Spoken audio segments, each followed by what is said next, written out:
Howdy, folks. High Value DMD. Don't just give me your subscription, but please let me earn it. Let me earn your like and let me earn your comment. Today, I'm going to be telling you a story, a personal one at that. And this video is for the people out there that may feel like they are beaten down in life, that they are facing roadblock after roadblock and they can't seem to get ahead. They're struggling financially in more ways than one. So I'm going to tell you a story. Let's go back to 2008, 2009. Barack Obama had just become president, and we were in one of the worst recessions that we have ever seen as of late since the Great Depression. We had a couple of recessions in the Carter years and so have you, but this one affected me and my family. And I was very young at the time. I'm lucky enough to have both of my parents still living, still in my life, and married. I can say that I probably hit the lottery by having a father and a mother. My dad was a contractor and still is a contractor, builds custom homes, does anything around the home building business. If you're familiar with the 2008-2009 recession, you know that there was something called the subprime mortgage crisis. I'm not an expert in it, but the basic idea is there were a lot of people that were being given mortgages for homes and they couldn't afford those homes. But there was government incentive to sign people up and get people into home ownership. There was a lot of people that couldn't handle it. And so it crashed the system. It crashed the system. People weren't buying homes. People weren't spending money really at all on homes, on remodel jobs, on custom homes, nothing. At the time, my mom worked, but she was working in a basic job. And we relied on my father to provide for us. And so after a while, my dad, looking for construction jobs, he had to make a change. He had to make a change. He was getting beat down in life. He felt the pressure of his family that needed him on his back. So he had to make a change. He had heard of a job called insurance adjusting. And if you don't know what those are, insurance adjusters come into an area after a storm, like a hurricane, tornado, things of that nature. And they inspect damage and they write a claim and they send it back to the insurance company so you can get your insurance check and you can rebuild your life. Insurance adjusters make pretty good money at a daily rate. Sometimes they make bonuses and things. You can actually make $3,000 a day if you're really hustling and you're working a very in-demand storm. Hurricane Ike, I think it happened in and around this time. And my dad said, you know what? I'm going to become an insurance adjuster. So he tried cold calling, several different insurance companies. And that does not work because these insurance companies are rather big. So he did something very inspiring that I internalize this lesson. I internalize this spirit and gumption in my soul. He went over to the city. We live in the country. He went over and drove over to the city. He walks in one of these insurance businesses and goes up to the counter, goes to the receptionist, and he asks about a job.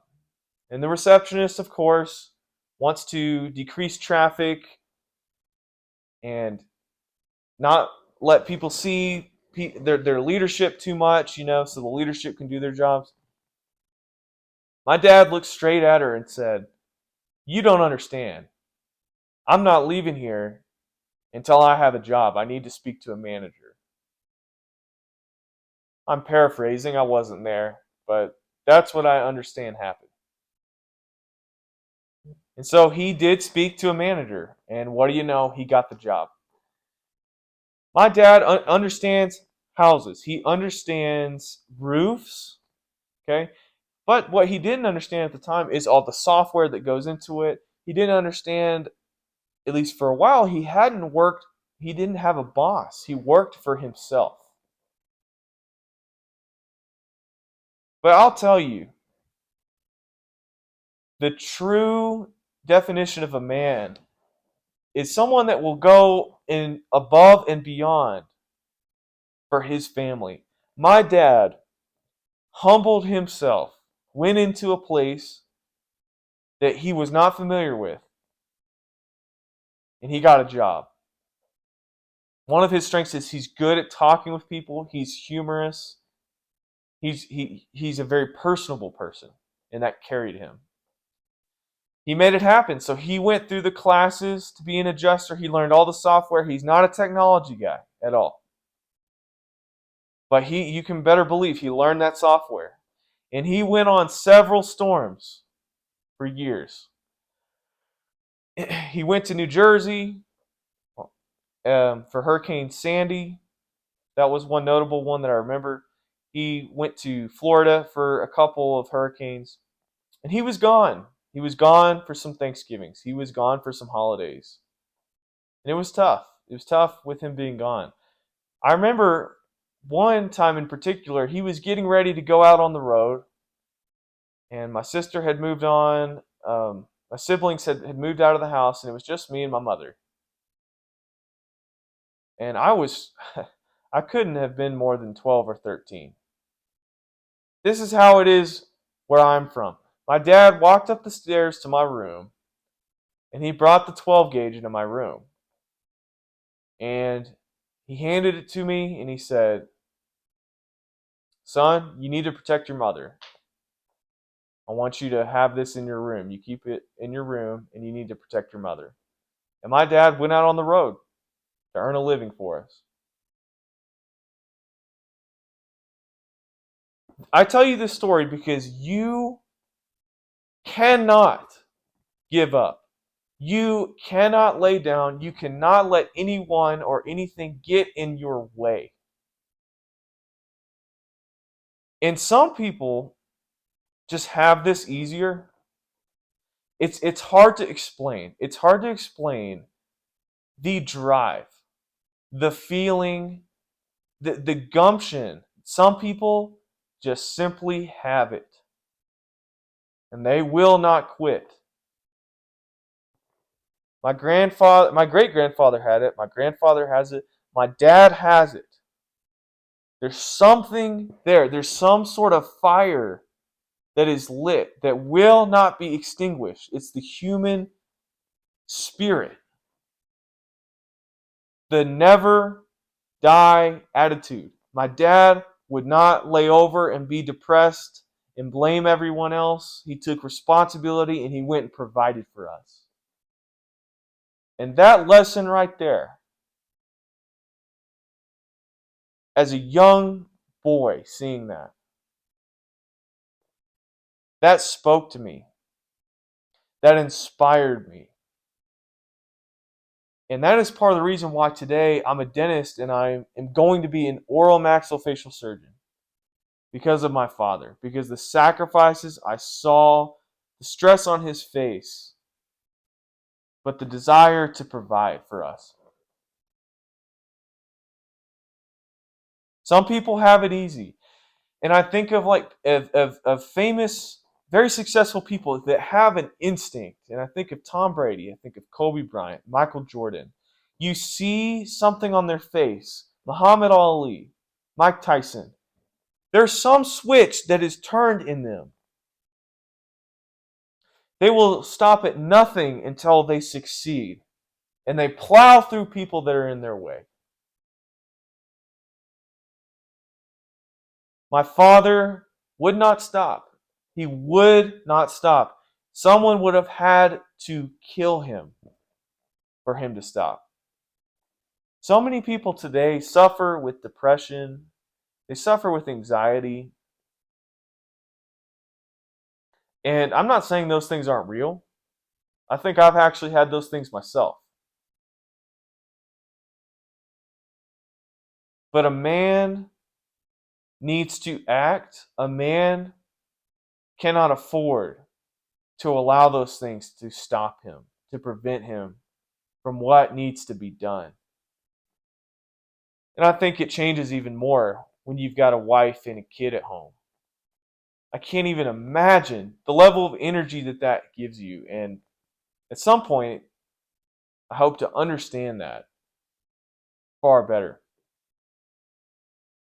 If you're watching this, do not give up. Do not give up. You are worth something. You have people in your life that love you, and you have some talents. You may be thinking, oh, I'm not good at anything. I'm not smart. I'm not this or that. I'm not personable. I'm not a good communicator. You have traits. You have something in you that is useful that someone else needs. And you can reinvent yourself too if you need it. It's not going to be easy. Nothing is easy. It's going to be stressful.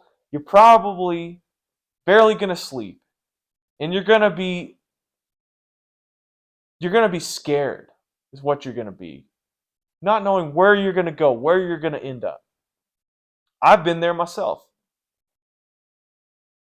I went to college and took on all this debt, and I got a pretty useless degree.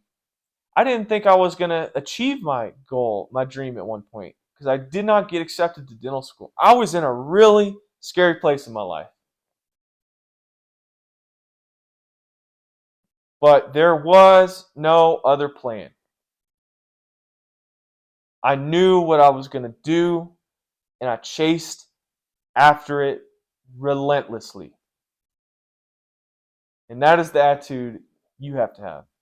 You have to have the attitude like my father had. You have to summon the courage and the confidence that I'm displaying to you right now. You have to get that. And sometimes you have to fake it. There has been so many times in my life where I am just going with the flow. I'm putting on a face. And I'm still getting up and I'm going in there and I'm getting shoved down. I'm just getting slapped around. No respect. I am this speck of dust on people's shoes. I'm a nobody. Nobody. Going to talk to people, cold calling here.